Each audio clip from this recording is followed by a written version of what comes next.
Application of diode में, diode as a rectifier, it is an electronic device which converts alternating current AC, which converts AC into direct current DC. Okay, is called a rectifier. Is called as a rectifier. Rectifier का काम क्या होता है कि ये AC को DC में convert करता है, ऑल्टरनेटिंग करंट को डायरेक्ट करंट में कन्वर्ट करने का काम करता है ये डायोड। ओके, और कम्युनिकेशन ज्यादा दिन का टॉपिक नहीं है, एक एक घंटे का 5 लेक्चर काफी है, बहुत, वो भी इतने ज्यादा डिटेल में पढ़ने के लिए। Now come to the classification of rectifier. जो रेक्टिफायर अपने सिलेबस में है वो 3 तरह के रेक्टिफायर है, 2 ही तरह के कह दो आप। एक कहा जाता है half wave rectifier, half wave rectifier, और दूसरा होता है full wave rectifier. Full wave rectifier में भी हमें फर्दर 2 पढ़ने हैं, और सिर्फ इसकी सर्किट ही इंपॉर्टेंट है। सर्किट अगर देख लेंगे तो कैलकुलेशन हम ऑलरेडी आपका कर चुके हैं इस चैप्टर का, जो कि आपको याद दिलाऊंगा मैं। तो हाफ वेव रेक्टिफायर क्या करता है? हाफ वेव रेक्टिफायर, अब देखिए आपको आइडिया तो है कि ये एसी को डीसी में कन्वर्ट करेगा, है ना। ये क्या करता है half wave rectifier? It rectifies only one half. It rectifies only one half of each AC supply. AC supply cycle, जो पूरा साइकिल है एसी का, उसके आधे पार्ट को, 1/2 इसको रेक्टिफाई कर देता है, मतलब पास कर देता है, बाकी को वो ब्लॉक कर देता है। देखिए कैसा सर्किट होगा, जैसे कि एसी, ये हमारे घरों में जो एसी आ रहा है, एसी इनपुट, इसमें हम मान लीजिए घर में छोटा सा ट्रांसफार्मर यूज करते हैं। चार्जर में तो अब सर्किट, चार्जर में भी ट्रांसफार्मर होता है। ये ट्रांसफार्मर क्या करेगा, 220 वोल्ट के सप्लाई को स्टेप डाउन कर देगा। यहाँ पर क्या कर दिया, इसको स्टेप डाउन कर देता है ये ट्रांसफार्मर, मतलब छोटे वोल्टेज में कन्वर्ट कर देता है 12 से 13 वोल्ट में। और फिर ये जो एसी कन्वर्ट हो गया, स्टेप डाउन किया हुआ एसी, इसको हम सप्लाई करते हैं एक डायोड को, और डायोड फिर एक लोड से connected, diode is connected with a load, this is a load resistance, मैं इसको RL नाम देता हूँ, और आउटपुट हम यहाँ से फेच करेंगे। आउटपुट,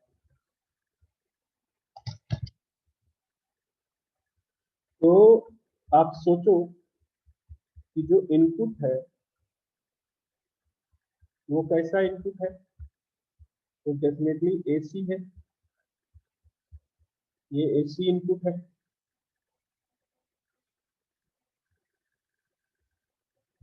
और इस एसी इनपुट को क्या करेगा ये सर्किट, हाफ रेक्टिफाई कर देगा। तो जो यहाँ पर पीक वोल्टेज मिल रहा है हमें, ये एसी डीसी को रेक्टिफाई करेगा। ट्रांसफार्मर का काम तो सिर्फ स्टेप डाउन कर देता है। तो देखिए सर्किट के साथ होगा क्या। तो जैसा कि मैं यहाँ पर वोल्टेज भी ड्रॉ कर लेता हूँ, ये देखिए, तो डायग्राम मेरे को बनाना पड़ेगा, आप लोग ध्यान देना है, बहुत डायग्राम होने की वजह से ही ये स्लो हो जाता है चैप्टर। ये इनपुट है जो कि हमने इसको सप्लाई किया। ये इनपुट एसी सिग्नल है। एसी मतलब क्या होता है आपको पता है? कुछ समय के लिए इसकी एम्पलीट्यूड पॉजिटिव होती है, कुछ समय के लिए नेगेटिव। तो जब मैं इस पॉजिटिव साइकिल को इनपुट में कनेक्ट करूंगा, मतलब यहाँ पर जो ये पॉजिटिव साइकिल है, जब ये अपीयर हो रहा होगा तो डायोड का बिहेवियर कैसा होगा वो देखो। तो पॉजिटिव हाफ साइकिल के लिए समझना जरा सा, एक लाइन में हो जाएगा। ये पॉजिटिव हाफ साइकिल की बात करूं मैं, तो डायोड की सर्किट कैसी होगी? ऐसे सर्किट है, पॉजिटिव हाफ साइकिल का मतलब ऊपर पॉजिटिव और नीचे नेगेटिव। तो डायोड क्या हो गया पॉजिटिव हाफ साइकिल में? Forward bias. और हम इसको समझने के लिए अगर आइडियल माने तो फॉरवर्ड बायस में हम डायोड को रिप्लेस कर देते हैं शॉर्ट सर्किट से। तो शॉर्ट सर्किट से रिप्लेस कर दिया, इसका मतलब यहाँ पर जो भी वोल्टेज है वही वोल्टेज अपने आउटपुट पर अपीयर हो जाएगा।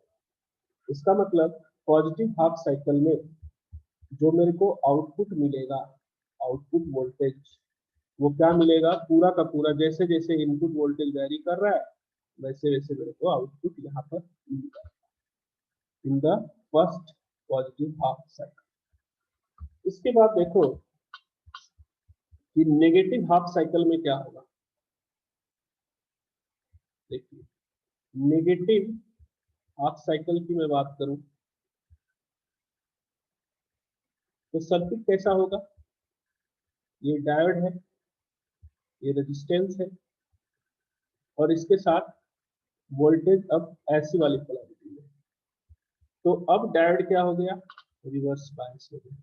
रिवर्स बायस डायोड, डायोड का आइडियल डायोड को हम रिप्लेस करेंगे ओपन सर्किट से, तो यहाँ पर करंट जीरो होगा। करंट जीरो का मतलब ये जो नेगेटिव हाफ साइकिल जब अपीयर होगा इस डायोड के सर्किट के इनपुट पर, तो यहाँ मुझे मिलेगा क्या? यहाँ मिलेगा zero voltage at the output. क्यों? क्योंकि डायोड क्या हो गया? फॉरवर्ड रिवर्स बायस हो गया। फिर से जब फिर से पॉजिटिव हाफ साइकिल आएगा तो फिर से ये पॉजिटिव हाफ साइकिल को एज इट इज कॉपी कर देगा, और नेगेटिव हाफ साइकिल के लिए करंट क्या प्रोवाइड करेगा? ये जीरो। नेगेटिव हाफ साइकिल के लिए यहाँ पर फिर से करंट मिल जाएगा जीरो, और ये चीज चलता रहे। तो ये सर्किट है जिसे कहा जाता है हाफ वेव रेक्टिफायर सर्किट, जिसमें से कि एक ही डायोड यूज होता है और एक हाफ साइकिल के लिए डायोड फॉरवर्ड बायस होता है, दूसरे के लिए रिवर्स बायस, और ये इस तरीके से कार्यक्रम कंटिन्यूसली चलता रहता है, जिस वजह से आप देखते हो ये one half of the AC signal को रेक्टिफाई कर देता है। तो यहाँ पर रेक्टिफिकेशन हो गया one half of the AC signal.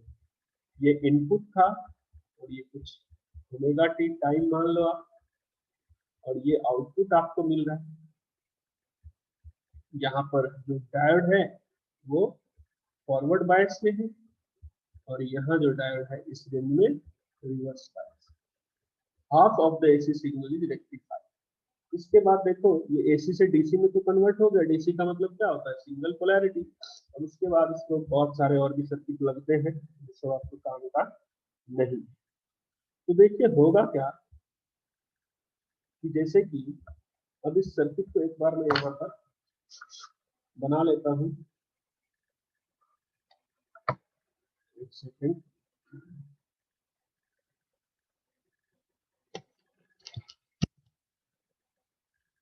देखिए ये सर्किट है,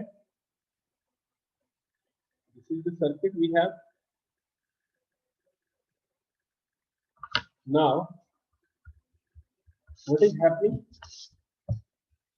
कि इनपुट जो है, ये जो इनपुट है यहाँ से, ये इनपुट को मैं Vi मान लेता हूँ, जैसे कि VI तो AC है, इनपुट तो AC है, AC का मतलब कुछ पीक वैल्यू होगी और साइन ओमेगा टी रहा होगा। तो जो आपको आउटपुट करंट मिलेगा, आउटपुट करंट जो मिलेगा वो करंट देखो क्या रहेगा, I will be something peak value of current, और सर्किट में रेजिस्टेंस है, तो रेजिस्टेंस तो कोई भी फेज इंट्रोड्यूस करता नहीं है, रेजिस्टेंस तो सेम टू सेम फेज रहता है, साइन ओमेगा टी है तो साइन ओमेगा टी भी रहेगा। लेकिन ये कितने टाइम के लिए, half of the time period. अगर मैं इस ग्राफ में ये वाला टाइम टी हाफ बोलूं, ये टी, ये 3t/2 और ये 2t, इस तरीके से टी हाफ तक तो आपको करंट मिलेगा सर्किट में, लेकिन नेक्स्ट टी हाफ में करंट नहीं मिलेगा, इट विल बी जीरो। आप याद करो कि जब हाफ वेव थे अपने पास, अब देखो ऐसी की कुछ चीजें याद कराता हूँ। ऐसा हाफ वेव अगर इसकी पीक वैल्यू Vm है वोल्टेज की, तो आप क्या लिखोगे, इसका डीसी वैल्यू इज Vm/पाई, मतलब एवरेज वैल्यू को ही डीसी वैल्यू कहते हैं। आरएमएस क्या लिखोगे, Vm/2। ये सारी चीजें वहां से हम कॉपी करेंगे। देखिए कि इसमें जो है Im, ये Im कहाँ से आया, तो Im आ गया Vm peak value of voltage, और इसके रास्ते में कौन कौन से रेजिस्टेंस आए, तो डायोड का जो भी रेजिस्टेंस होगा फॉरवर्ड बायस में Rf प्लस R, ये चीजें याद रखिए। उसके बाद अब देखो कि आधे टाइम के लिए करंट अवेलेबल है और आधे टाइम के लिए नहीं, तो लाइक कुछ और point, DC output current, DC output current क्या लिखोगे हाफ वेव के लिए, तो आई डीसी विल बी Im/पाई। एवरेज वैल्यू जो हमने कैलकुलेट किया था आज एसी वाला, तो ये ओपन करके नोटबुक चेक करना, एवरेज वैल्यू कैसे फाइंड किया था हाफ वेव के लिए और क्या थी वैल्यू। उसके बाद डीसी आउटपुट वोल्टेज देखना, लेक्चर यार कंप्लीट हो जाएगा, मूड खराब हो जाता है। VDC it will be IDC into RL। इसके बाद लास्ट RMS आउटपुट करंट, तो IRMS। ठीक है, आप लोगों का यहाँ पर अभी मैं